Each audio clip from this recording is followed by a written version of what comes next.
Pacquiao getting back in the ring again for a world title fight? Well, obviously, it definitely has to do with money. One. Two, I think Manny Pacquiao, I think his C game is a lot better than anybody, a lot of guys' A game, even with the age. But you have to take into account the last time he stepped foot in that ring against Ugas. You know, he didn't look good. He was outmatched by, a fighter, a younger fighter. Barrios is no slouch.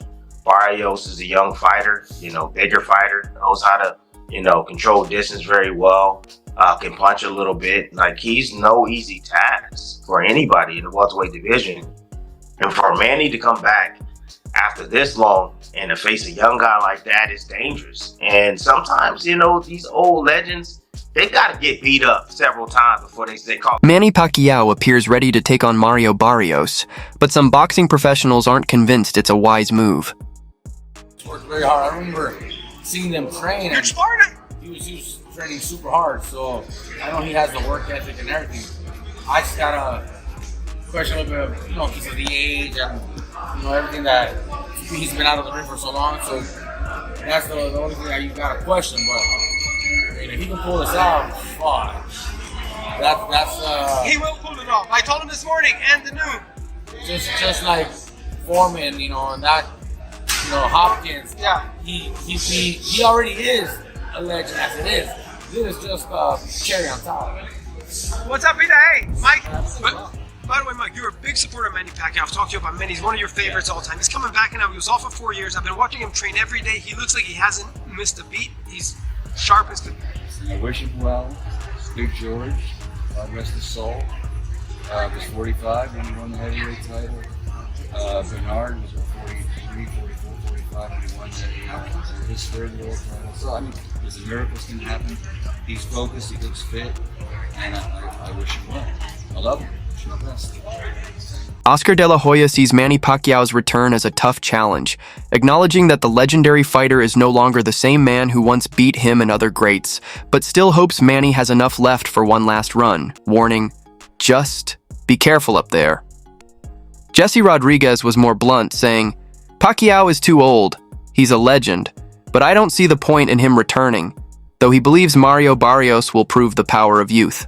Despite the doubts, many in the boxing world view this as a meaningful fight for both men. Barrios gets the spotlight and a potential life-changing moment, while Pacquiao gets a chance to write one final chapter. Amir Khan praised the matchup, calling it a big opportunity for Barrios, who he sparred with in the past, saying, every fighter wants that big payday. It's a fantastic fight for him. Khan also questioned how much Pacquiao has left after such a long layoff, suggesting that while Manny in his prime would dominate, this version faces a real challenge. Ultimately, Khan believes Pacquiao may be chasing the love and recognition of being a fighter again. And while he doesn't need the comeback, fans will definitely show up to watch him. Mario Barrios, break it down. Barrios is champion, so it's a good fight. WBC champion. Don't count Pacquiao. Everyone's counting Pacquiao out because of his age. It's like a bunch of haters, man. He still has tons of power, tons of speed, and a shitload of experience. If Manny wins, would it shock you or no? No. Obviously, I know Manny very well. He's a true competitor. He's a guy that if you put something in his head, and obviously to create more history, he's a guy that's going to give everything and try his best.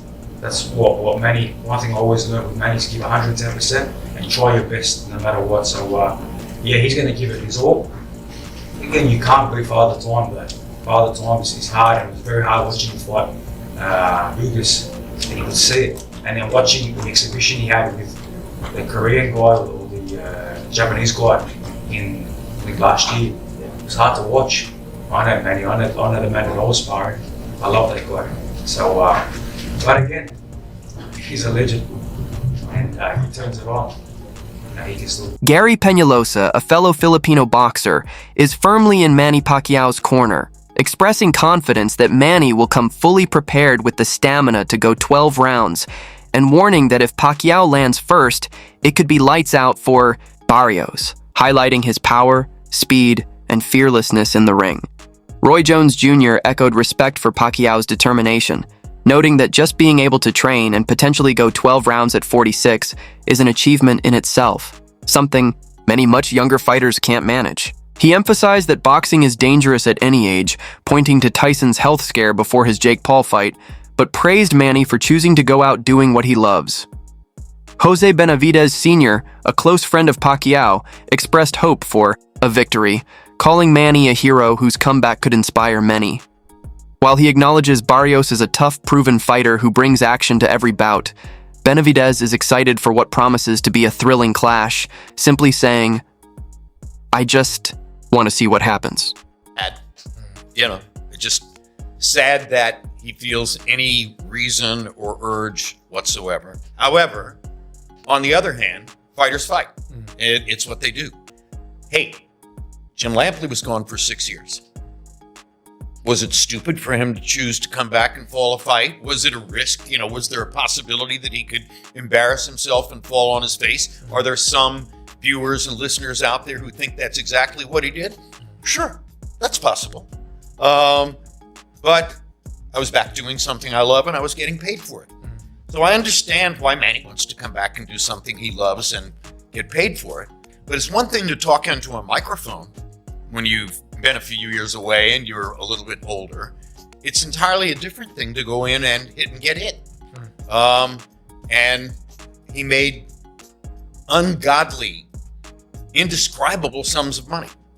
So I wish it were enough, but I'm not surprised that it is. Yordenis Ugas, the last man to face Manny Pacquiao before his retirement, believes this fight could be a lose-lose situation for Mario Barrios in the eyes of the public.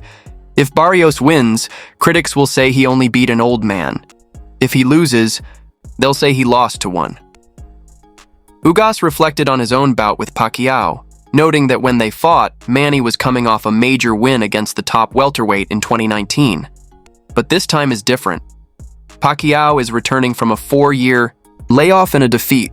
Still, Ugas expects a good fight. However, not everyone sees it as a meaningful matchup. Some boxing professionals have criticized the situation entirely, calling it a joke and disrespectful to fighters currently waiting for their shot at a world title. What's the worst case scenario? Someone gets seriously hurt. Someone has life-altering injuries, and that can happen in boxing. We've seen this. Manny Pacquiao isn't immune to this. He's been knocked out. He's been hit. He's not Floyd, who has been hardly hit. He's been knocked out cold. I thought when he got knocked out by Marquez, I thought he died. It was that scary. Yeah. Remember that one? So I do. Ultimately, I'm most surprised that if it hasn't been officially announced, if it lands in Nevada or California, I'll be very surprised and dare. Ricky Hatton weighed in on Pacquiao's return, saying, "That's boxing today, isn't it? If a 58-year-old Mike Tyson can fight Jake Paul, then Manny Pacquiao coming back at 46 doesn't seem so crazy." Still, Hatton pointed out a key difference. Tyson's fight was an exhibition, while Pacquiao is jumping straight into a world title bout. He questioned how Pacquiao, after 6 years of retirement, could be ranked 5th in the world without a single comeback fight, calling it a clear case of past achievements granting him special treatment. Hatton emphasized that while Manny was a phenomenal fighter in his prime, nobody knows what version will show up now, and ideally, he should have had a couple of tune-up bouts first. But in today's boxing landscape, Hatton concluded, money is everything. And in that way, I'm very concerned. I don't want to stop anyone from making a living, from making money. But I'm very concerned with a guy, a great man, who's helped his people, who's fought for his people, who's lifted his people up, who's given away money to his people, probably too much. But he gave away money to his people, that is in a position now that he has to fight at 46 after 72 fights. I'm concerned, and that tells you something. I just think you're playing with fire. That's all I think. Yeah, you can move around, you could move around, navigate a little bit, say this, say that, but there comes to a certain point with everything that no matter how much you move the furniture around, you still know what room you're in. You still know what room. You can't fool yourself. And he's in a room where he's 46 years old with 72 fights. Frank Warren echoed similar concerns, making it clear that the decision isn't on boxing as a whole, but rather the governing bodies responsible. He acknowledged that while George Foreman famously returned and won a world title at 50, jumping straight into a title fight without testing the waters first doesn't sit right with him. "I've got to be honest," Warren said. "I don't agree with it." He pointed out past talk of comebacks from fighters like Vladimir Klitschko, but believes the harsh truth is that many of these legends are well past their prime, and decisions like these do more harm than good for both the business and the integrity of the sport.